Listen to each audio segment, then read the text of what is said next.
ಒಂದು ವರ್ಷನೂ ನಿಮಗೆ ಪೇಪರ್ ಯಾವ ಥರ ಲೀಕ್ ಆಗ್ತಿದೆ ಅದಕ್ಕೊಂದು ಸೆಕ್ಯೂರಿಟಿ ಕೊಡೋಕ್ಕಾಗಿಲ್ಲ ಅಂದರೆ ಯಾವ ಥರ ಮಕ್ಕಳದು ಭವಿಷ್ಯ ಹೆಂಗಿರುತ್ತೆ ಮುಂದೆ?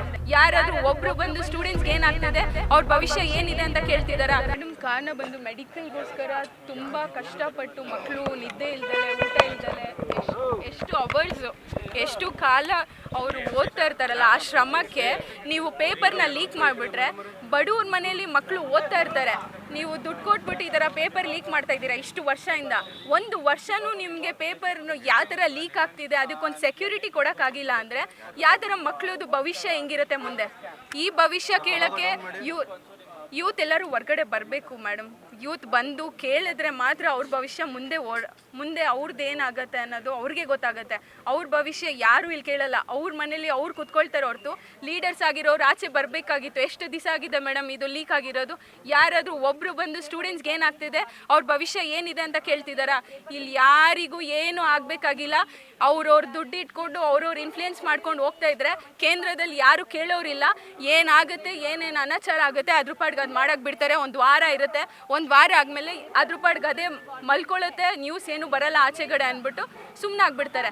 ಮತ್ತು ಮುಂದಿನ ಫ್ಯೂಚರ್ ಯಾರು ಅಂತ ಬಂದು ಸ್ಪೀಚ್ ಮಾಡ್ತಾರಲ್ಲ, ಇವಾಗ ಫ್ಯೂಚರ್ ಏನು ಅಂತ ಗೊತ್ತಾಗುತ್ತೆ ಬಿಡಿ ಮೇಡಮ್. ಎಕ್ಸಾಮ್ ಬರೀತಾರೆ ಅಂದರೆ ಯಾರು ಎಕ್ಸಾಮ್ ಬರೀತಾರೆ? ಒಂದ್ಸಲಿ ಅವರು ಚೆನ್ನಾಗಿ ಶ್ರಮ ಪಟ್ಬಿಟ್ಟು ಎಕ್ಸಾಮ್ ಬರೀತಾರೆ. ಆ ಎಕ್ಸಾಮ್ ಆಚೆ ಬರ್ದಾದ್ಮೇಲೆ ನಾನು ಬರ್ದಿದ್ದೀನಿ ಅಂತ ಅಂದಮೇಲೆ ನೆಕ್ಸ್ಟ್ ಹೆಂಗೆ ಸರ್? ಹೆಂಗೆ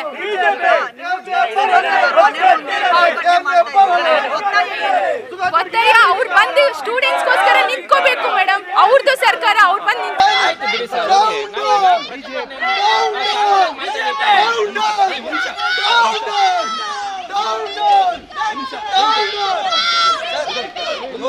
ನೀಟ್ ಎಕ್ಸಾಮ್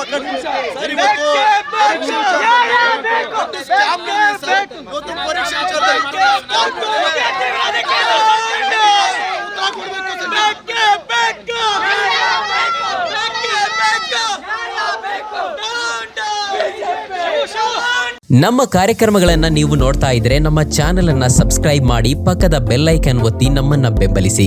ಹಾಗೆ ನಮ್ಮ ಕಾರ್ಯಕ್ರಮಗಳನ್ನ ಲೈಕ್ ಮಾಡಿ, ಕಮೆಂಟ್ ಮಾಡಿ, ಅದನ್ನ ಬೇರೆಯವರಿಗೂ ವಾಟ್ಸ್ಆಪ್ ಮೂಲಕ ಶೇರ್ ಮಾಡಿ. ನೀವು ಹೀಗೆ ಮಾಡಿದಾಗ ನಮ್ಮ ಚಾನೆಲ್ ಇನ್ನಷ್ಟು ಮತ್ತಷ್ಟು ಜನರಿಗೆ ತಲುಪಲು ನೀವು ನಮ್ಮೊಂದಿಗೆ ಸಹಕರಿಸಿದ ಹಾಗಾಗುತ್ತೆ. ಇದು ನೀವು ಯಾವುದೇ ಖರ್ಚಿಲ್ಲದೆ ಕೆಲವೇ ಸೆಕೆಂಡುಗಳಲ್ಲಿ ನೀಡಬಹುದಾದ ಸಹಕಾರ. ಧನ್ಯವಾದಗಳು.